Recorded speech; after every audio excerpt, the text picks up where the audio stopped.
Someone wants to say hi. Oh. Hello, Hello there. Aviv. Good morning, Aviv. I'm so happy to see you this morning. Well, good morning, Say hi. everyone. I'm so happy to see members and friends here this morning. And I want to welcome everybody virtually. And I want to extend my welcome to those who will be watching this recorded program later. It does take a little bit of time from recording then to actually getting it onto Facebook. A very long time, actually, for that all to transpire. But hopefully by the end of the day, I'll have it up for all others to watch. This morning, I came for community and also the opportunity to reflect on what it means to be an ethical humanist and a member of SVES. Each Sunday, we invite members and friends to open our time together with their own welcoming message and to share a brief statement as to what brought them to society that morning. Next week, Rick Nye has volunteered to give his welcoming message. And if you'd like to be added to the list of members or friends who would volunteer for a welcome message on Sunday, April 25th, please share that intent in the chat below or raise your hand now and we'll put you on a list. So we do need a volunteer for Sunday, April 25th for the opening message and welcome. Some opening words this morning. Oh, Scott, could you share the screen share? Yeah, give me 1 second. Yeah. There we go.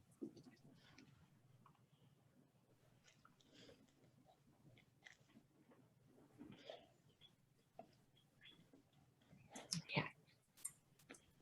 Great. Thank you, Scott. Our theme for the month of April is appreciation. And I'd like to open with my own appreciation this morning. Today, I am intentional in my focus to appreciate the moments of complete awe nature offers me. And now I offer each of you a time to appreciate the moments in your life that you are appreciative of.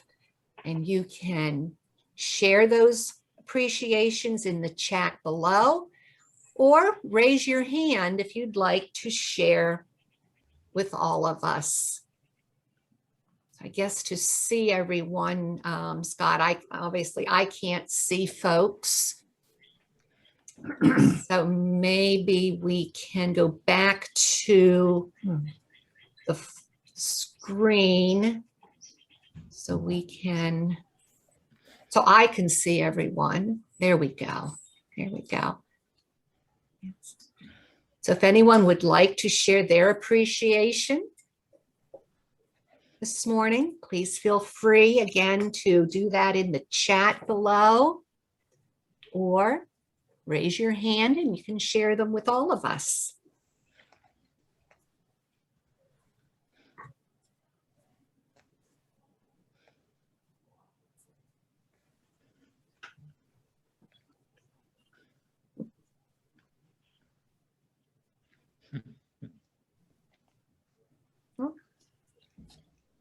Okay.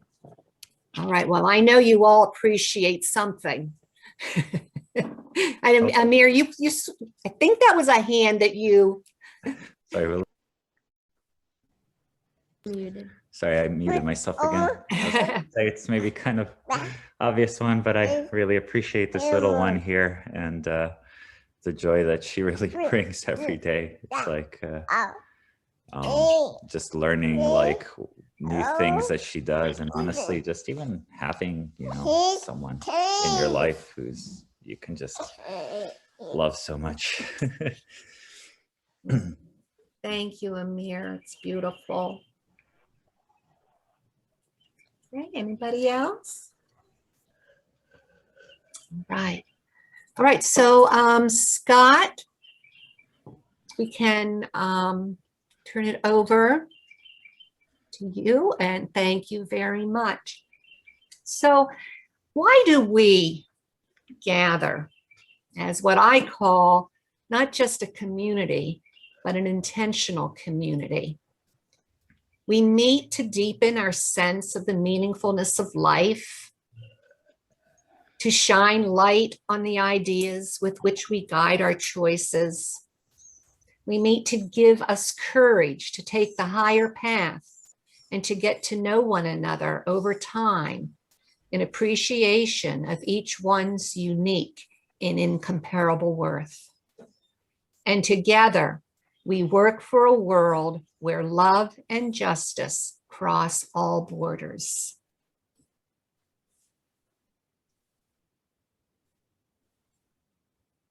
And our next slide, Scott, please. And if you would like to join in affirmation, our affirmation, you can unmute yourself. We can read it together or remain muted, and we'll get ready to affirm now. On the count of 3, 1, 2, 3, we affirm the worth, dignity, and uniqueness of every human being. Thank you, Scott. Thank you all for reading that. And we will now turn the program over to Scott. He has the program today, Reclaiming Land as a Black Farmer. And this was a topic that actually Colleen Zoller, when she spoke with us back in February on food justice, had talked a little bit about this topic briefly, and she shared some resources that that we could take a look at after her program. And so I did, and I came across a gal by the name of Leah Penniman and the work that she is doing at a farm called Soul Fire Farm.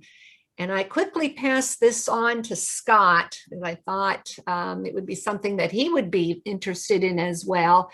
And sure enough, he was. And so he's going to present our program here this morning. Good morning. Can everybody hear me? Mm-hmm. Yep. Okay, good. Well, a couple things up front. The title here, Reclaiming Land as a Black Farmer, comes from a podcast that she did. So obviously, I am neither Black nor a farmer. So this is not coming from my personal perspective at all, but rather from listening to her podcast, and as well as just some of my own then research and digging in. And I'd also like to encourage everybody to do that maybe weekly as topics are shared, as conversations happen, that perhaps it might spur further discussion or, for lack of a better word, homework on your part to learn a little bit more about the topics and potentially come back and share more about what you had received and what you had learned from your own research. Before we totally begin, though, if you're not familiar with it or didn't realize, April is National Poetry Month. And since our topic at hand potentially is a little heavy, I thought, how about we have maybe a more fun poem from Shel Stevenson called Everything on It. I asked for a hot dog with everything on it, and that was my big mistake, because it came with a parrot and a bee in a bonnet, a wristwatch, a wrench, and a rake. It came with a goldfish, a flag and a fiddle, a frog and a front porch swing, and a mouse in a mask. That's the last time I asked for a hot dog with everything. Personally, my hot dogs need sauerkraut and mustard. It can have none of that other stuff, but definitely needs to have sauerkraut and mustard on it. So real quick, how do you guys like your hot dogs?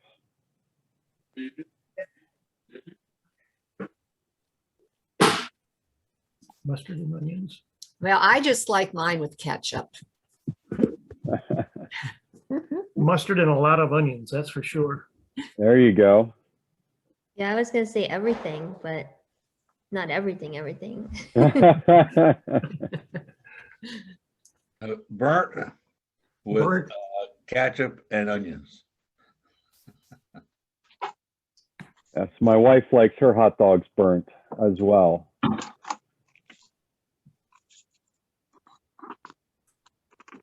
Well, thanks for those that have joined us here. So as we begin, I wanted to ask, what image comes to mind when you think about farming? Or what images come to your mind when you think about farmers? Kind of that word association. What's the first thing that pops into your mind when you think about farming or farmers? Speak it out loud or just throw it in the chat. There was a farmer who had a dog and Bingo was his name. Oh, and also the farmer in the dell. I have a very stereotypical image of some guy in overalls and holding a pitchfork. Okay. Any other thoughts about farming or farmers? Well, living here in Union County, and I think of, the Amish Mennonite farms that dot our landscapes, and and seeing children out in the fields,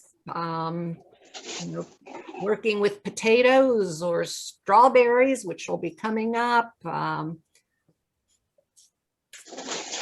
Yeah, it's interesting because I don't necessarily look for it, but I don't see farming families who aren't Mennonite or Amish where the children are actually out in the fields. And maybe that's just because of the technology that they use versus the Amish farms who, really need the manpower to do that part of their business. As some people have put in the chat, tractors, long hours, hard work. Marcus shares a picture that comes to mind is a white farmer over 50 in overalls. I'm wondering if this is the image that people think of when they think of farming and farmers. American Gothic by Grant Wood, 1930. Familiar with this picture? The interesting thing about this picture is who's depicted there. And a little bit quick history of this picture. The actual inspiration for this image is actually the house behind the two people. That's what Grant had seen, and so he had doodled or drew and painted the house, and then added in front of the house individuals that he felt would probably inhabit that house. The other interesting thing is depiction of the man and the woman is not husband and wife. It is actually father and daughter. So the lady woman there is actually supposed to represent his daughter. And I think for probably most of us, this might be that classic image of farming that we think about. I'm wondering if this would change our perception at all of farm and farming. Forgive me, that's not American Gothic. I forgot to take that picture out, or that guideline out. 58%, hold on, let me make sure I get this right. Oh, I'm sorry, 85% labor on farms today come from people of color. We say 85% of the workers, the labor that is done on farms today is produced by people of color. Scott, excuse me, Scott, you're cutting in and out for me. I don't know if that's true for anybody else. And Kimmy, can you mute yourself, hon, because we can hear the dog barking in the background.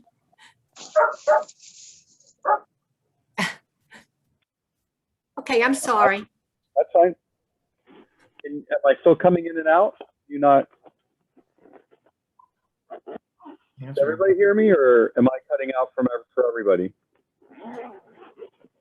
It's like it's going in and out, but like we can still hear you, but it gets like louder and softer. It's because I'm using my earbuds and I don't have any other. If I can suggest two things, Scott, I think that if you remain closer to the screen and not, not move back and forth, but if you remain closer to the screen, and Jesse mentioned that there's a square that is cutting out some percentage of the slides, just for your information. Not better? I cannot see the chat. Oh, there we go.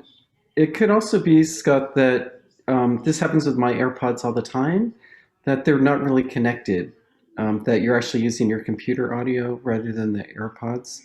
So if you go to the little microphone on the left side where it says it has mute, and if you select that arrow next to it and do a test microphone, that could be also the problem.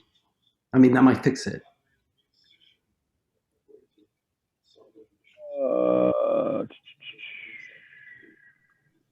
If you're not connected, that is.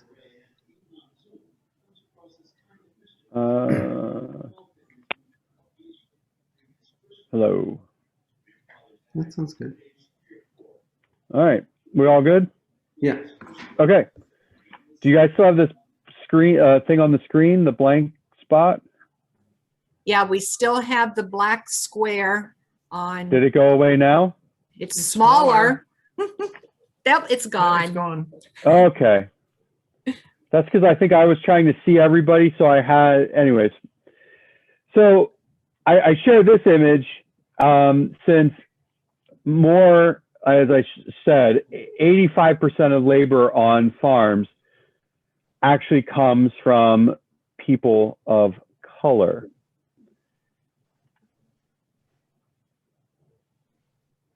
Oops, let me, sorry, this is supposed to be later. Let me stop sharing my screen for a second. We'll come back to that image. So as I mentioned, the title of this is Reclaiming the Land as a Black Farmer. I am neither a farmer nor am I Black.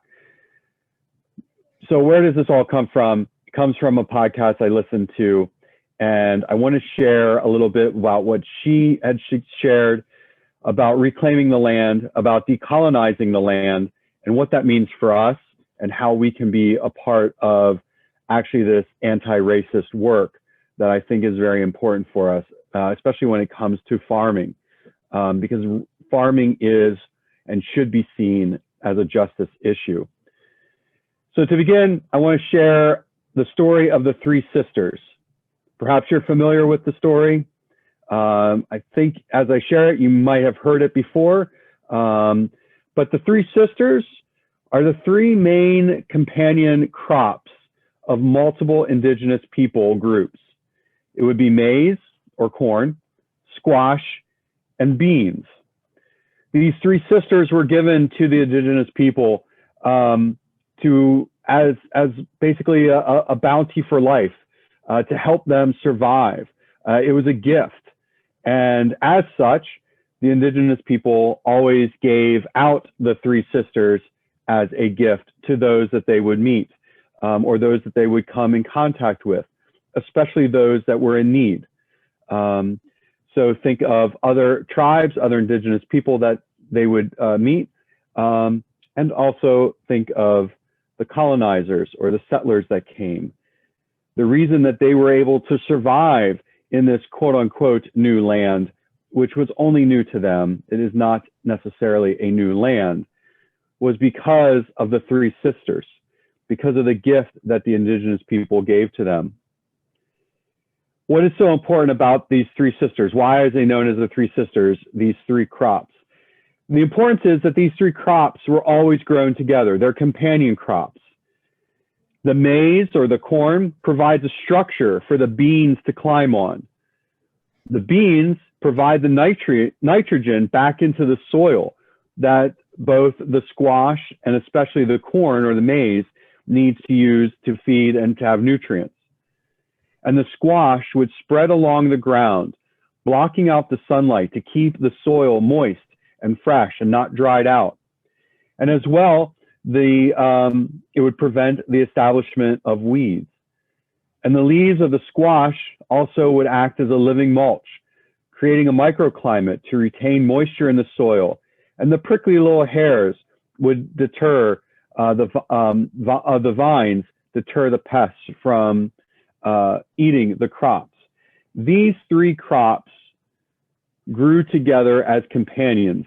They relied on one another. They helped sustain one another. And it was a great aspect of really looking at community, of working together. The three sisters planted together would produce a much bigger yield in a very small space. It would replenish the soil and overall created a more bountiful, sustainable, and cleaner way of farming and harvesting. This was the indigenous or the natural way of growing crops until the colonizers came. What does that mean, colonizers? What does it mean to colonize the land? Well, when we talk about colonizing, it's the imposition of the European control, power, and norms, in this case, over the food system. So there was the indigenous way of growing crops, and now we have the colonizing way of growing crops, which is monocropping. The European model is to grow one crop in a section of land. So how has this affected the way farming is done today, and especially if we keep looking at the three sisters? Well, when the colonizers invaded the indigenous lands, and they were gifted by the indigenous people, the three sisters, which was their custom and duty, the European model of monocropping, in this case corn, we're going to look at, forcibly ripped corn away from her sisters. The monocropping became the dominant form of farming despite many of its drawbacks. By producing just corn or growing just corn in one section of land, there is less yield per that space. We're now only growing one crop rather than all three. The other aspect that it does is corn will deplete the nitrogen out of the soil because that's its main food source or need for nutrients for maize is nitrogen. So now nitrogen is being constantly taken out of the soil, and without any other crop producing more nitrogen, it doesn't give it back into the soil. So now we need to fertilize that soil, typically with man-made or unnatural fertilizer used to put that nitrogen back in. And because there isn't the cover crop or the squash that would deter the pests, we're now needing to use bug repellent on these fields to deter the pests that would naturally have been deterred had the sisters been kept together. By doing the monocropping, it's going to create more stress on the land, and it strips the soil of its nutrients required for fertilizing. To combat these things of monocropping, what we see now in the modern age is the use of GMOs, or genetic modified organisms, to produce higher yields of one type of crop. One of the issues then with GMOs is because they are scientifically modified and used, the companies that produce the GMOs now patent those seeds. And they are now in control of the ownership and the power of who can use these seeds. So these seeds that were naturally used, that were grown all across this land, are now controlled by the few and being sold back to the farmers. And if farmers get the use of these seeds from any other means except for the corporations, they can now be sued because they are infringing on patents and trademarks. What has this done to our food source, and why is this such an issue today? And why then do we need to look at what is known as decolonizing the land? As I'm sure some of you are aware, perhaps you've heard the term food desert. You just raise your hand or nod your head that you're aware of the term of a food desert. Would anybody like to share their understanding of what a food desert is?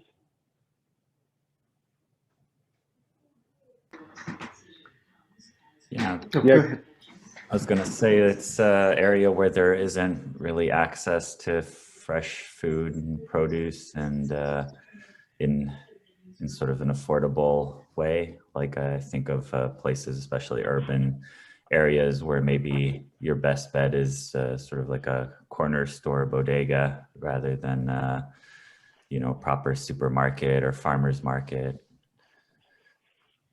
Okay. I guess that's partly it.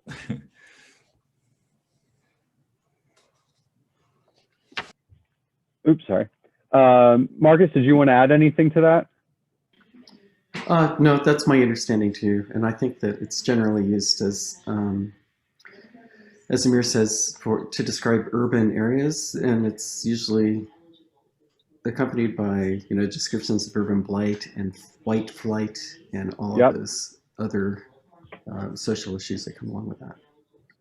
Yeah, very good. Yeah, so these food deserts are areas where people have limited access to a variety of healthy and affordable food. I'm pulling from actually a 2012 USDA report on the characteristics and influential factors of food deserts. So this was a government report. It suggested that policymakers need to consider interventions to increase food access, and it's important to understand the characteristics associated with these areas, such as income, vehicle availability, and access to public transportation. It went on to suggest that areas with higher levels of poverty are more likely to be food deserts, but other factors such as vehicle availability, public transportation, also can impact the status, because the status varies across dense urban areas. And sometimes less dense urban areas and even rural areas can be food deserts. But typically, areas with higher poverty rates are more likely to be food deserts, regardless of the rural or urban designation. It said residents in the Northeast are less likely to live far from a store than their counterparts in other regions of the country with similar income levels. And rural areas experiencing population growth are less likely to be food deserts. In listening to Leah Penniman talk about being a Black farmer and decolonizing the land, she's an advocate for not using the term food desert. And let me just give you a quick background on her a little bit. She's a farmer, educator, author, and a food sovereignty activist. And as Patty had said earlier, she's the co-founder, co-director, and program manager of a farm up in Grafton, New York called Soulfire Farm. But she makes the argument that the term food desert does not adequately explain the situation or the problem that it's facing. Because the term desert actually is a natural ecosystem. The desert is something that naturally happens in the environment. What is happening in these communities where there is less access or no access to healthy foods or affordable food is not natural. That is human-made. It's intentional. And she suggests that instead of using the term food desert, that what we should be referring to these places is a food apartheid, that this was intentional, systematic policies that have been put in place that have created these areas where there is lack of access to healthy and affordable foods.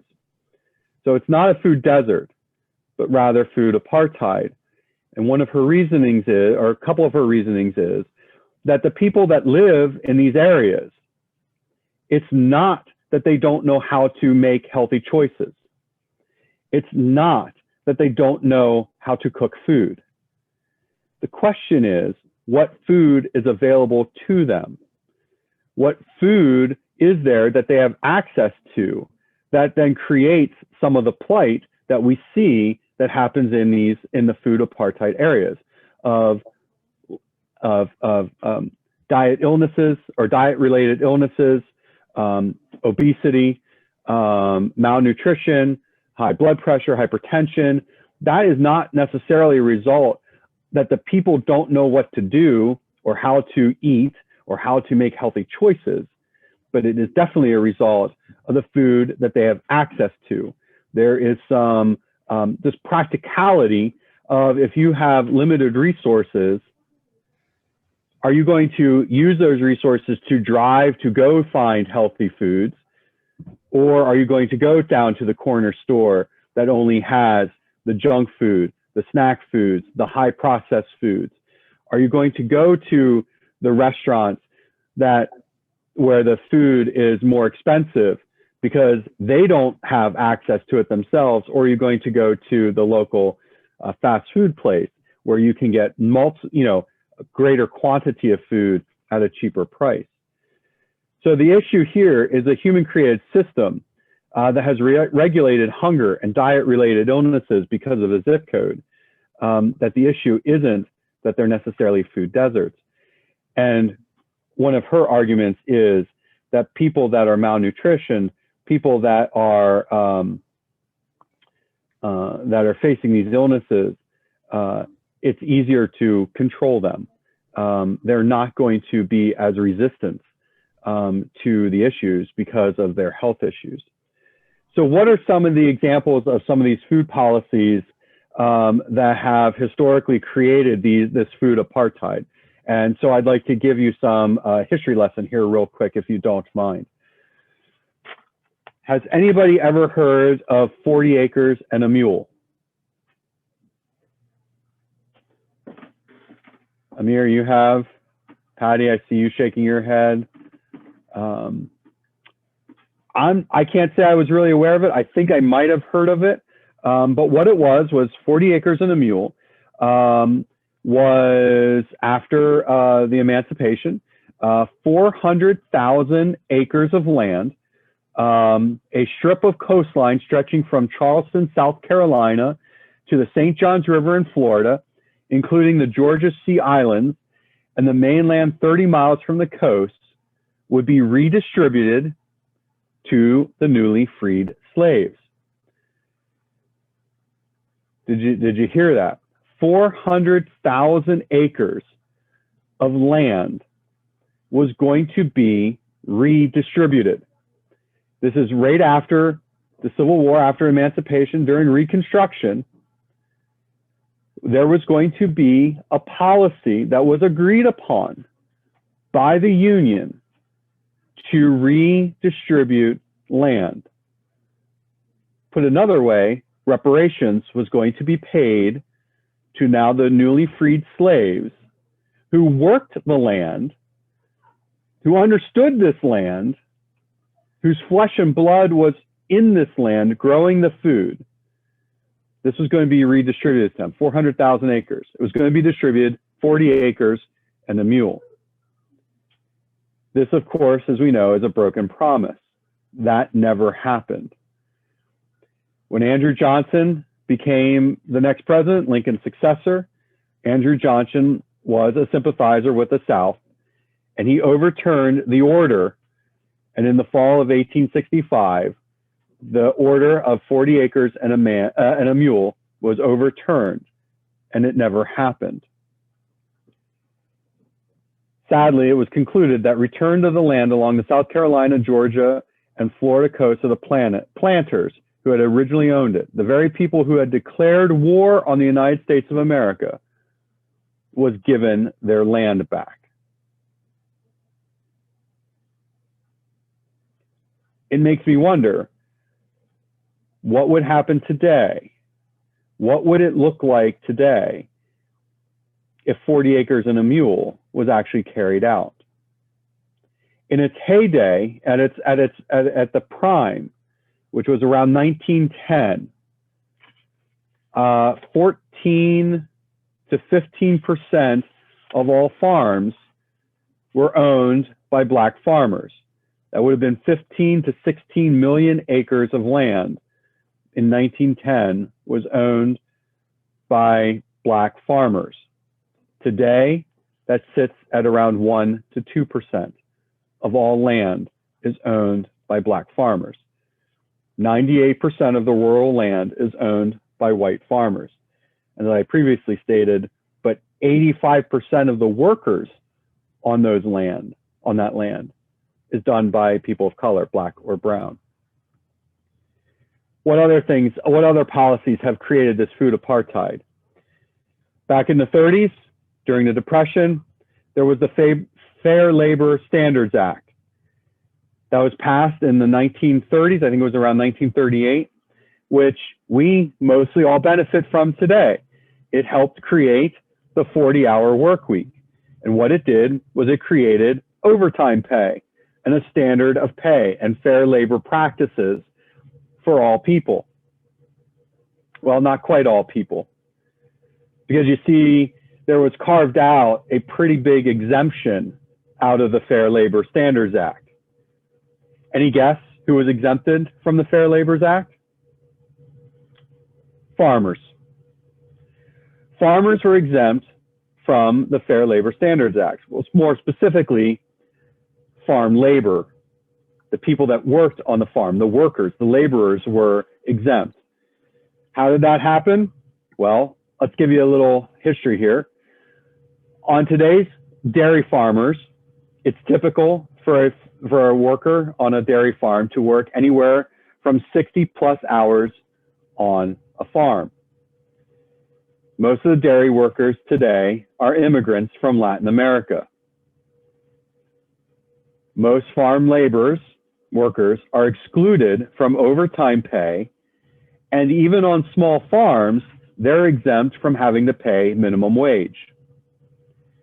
Roosevelt, wanting to pass the New Deal, he was dependent upon white Southern Democrats to pass this sweeping package of the New Deal. White Southern Democrats were dependent, or politicians were dependent on white Southern farm owners. Who did white Southern farm owners depend upon? Well, they depended on cheap black labor to work their farms. The inexpensive and unregulated labor of the black worker was the backbone of the plantation system. At the time, in the 1930s, 54% of the labor force was made up of Black workers, many of which were sharecroppers and tenant farmers, which meant that they were tied to the land because there was the perpetuation of debt that was owed by the sharecroppers and the tenant farmers. To quote a Democratic representative from Florida, there has always been a difference in the wage scale of white and colored labor. So long as Florida people are permitted to handle the matter, this delicate and perplexing problem can be adjusted. You cannot put the Black worker farmer and the white man, though a different word was used there, on the same basis and get away with it. To this day, farm workers still lack basic labor protections. Some states have passed some labor laws to help protect the farm workers. New York, California are two of the major ones. But federally, there is no national protection for the farm workers today. Though there are those that have, and there has been proposed the Fairness for Farm Workers Act of 2019, but that still has not been passed and is law. One other thing that happened in the 1960s that has created the food apartheid as well, and that would have been the Greenwood food blockades. After the 1954 Supreme Court Brown versus Board of Education decision, perhaps you're familiar with the White Citizens Council was formed, the WCC. This was created in the wake of the Brown versus Board of Education decision. Based on some of the writings of a Mississippi Circuit judge named Thomas Brady. He wrote this about the forthcoming Cold War. He described it or defined it as an economic boycott against Blacks seeking political power. He advocated for systems that would leave Mississippi Blacks destitute and dependent, that Black sharecroppers known to be associated with groups like the NAACP needed to be fired from their plantations and to need to be denied access to credit. In November 1962, an all-white LaFleur County Board of Supervisors met to discuss the county's participation in the Federal Surplus Food Commodity Program, which was administered by the State Department of Public Welfare. This meeting was open to all white citizens. And at this meeting, the president of the Greenwood Bank of Commerce motioned to discontinue the federal food program, so that those that benefited from the food program would no longer have access to it. And 40 people in attendance voted in favor and 29 voted against. And this vote marked the beginning of what activists came to call the Greenwood Food Blockade. During this blockade, more than 20,000 sharecroppers and farm workers were without a reliable food source. And the report from a nearby SYNC SNCC headquarters organizers noted that it was this food assistance program that helped sharecroppers make it from cotton season to cotton season. And if that program was taken away, that they would have nothing at all. And again, white members, white shareholder, or white attendees of this meeting voted to take away this assistance of this program so that they could basically break the backs of the Black farm workers. These are just some of the policies that were intentional that have now created the food apartheid that we see today. It's important for us to recognize that this is not just a happenstance. This is a systematic issue that was built into these policies for the purpose of creating this apartheid. This is what is needs to be understood as a colonization of the land, and something that we need to work at decolonizing, to understand the impact that these policies have had. And yes, none of us were at that meeting. Yes, none of us have actively been a part of creating these policies. However, we have benefited from these policies. And more than just saying, well, hey, I don't have any responsibility because I didn't actively create these policies. The question that we need to be asking ourselves is, how are we actively dismantling these policies? How are we actively creating food justice? How are we actively making sure there is equity in the food system? How are we making sure that there is equity and equality for the 85% of food workers that are Black and brown? That's the question that we need to be working at. Yes, these policies were put in place. Yes, we need to understand the history of these policies, but we still have work to do in dismantling these policies, in creating fairness, in equity, and equality. The other thing that I think is interesting, as again, not a farmer, but I do like to garden. I like to dabble. I like to grow my own vegetables when I can. I like to create raised beds. Something I am hoping to do in the next this week is actually create some raised beds in the back of my yard and create a little bit of garden and grow some vegetables and, you know, peppers and tomatoes and those things. And I've got some books that have, you know, made popular these ways of growing food in a square foot gardening section, you know, small gardening, using cover crops, using raised beds. The authors of these books tend to be white. It makes it seem like, hey, look at this great idea of how we have started doing gardening. The thing is, all of these popular ways of gardening and growing are ancient, are old. They're indigenous.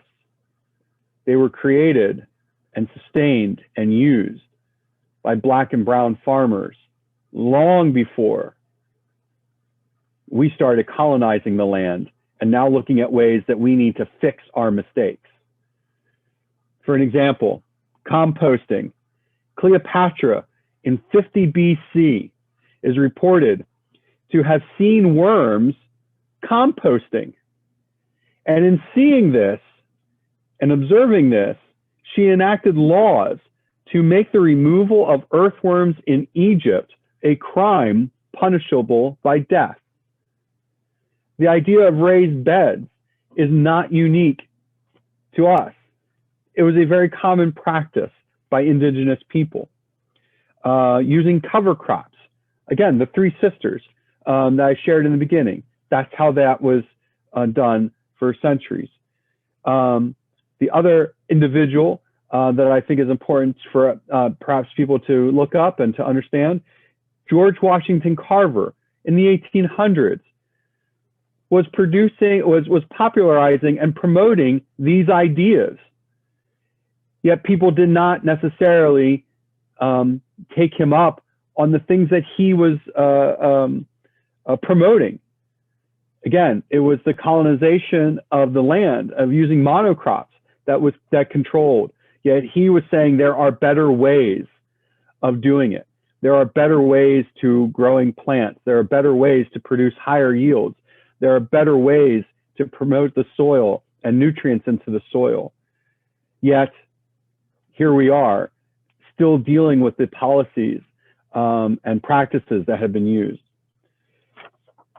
So thank you for taking this time with me. Again, this is just stuff that I've learned as I did some of my own research. I would encourage you to do the same. I am going to throw up some links into the chat for further looking at and perhaps maybe wanting to do your own investigation. I did want to share one more thing on the screen, one image. It's the same painter that we use when we talk about who we the affirmation by Kender Nielsen, and this is called Black Gothic. And it makes me wonder, what if 40 acres and a mule wasn't a broken promise? What would it look like today if this was the image that we think of when we think of farming and farmers today?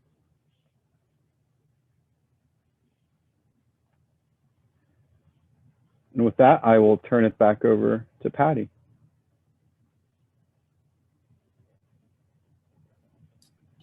Thank you, Scott. Amazing, amazing information that you shared with us this morning. So many things I've been thinking about as you were sharing, and yeah, so I'm hoping maybe we'll have some discussion that among ourselves here with the time we have left. But I would like to end before that with some announcements.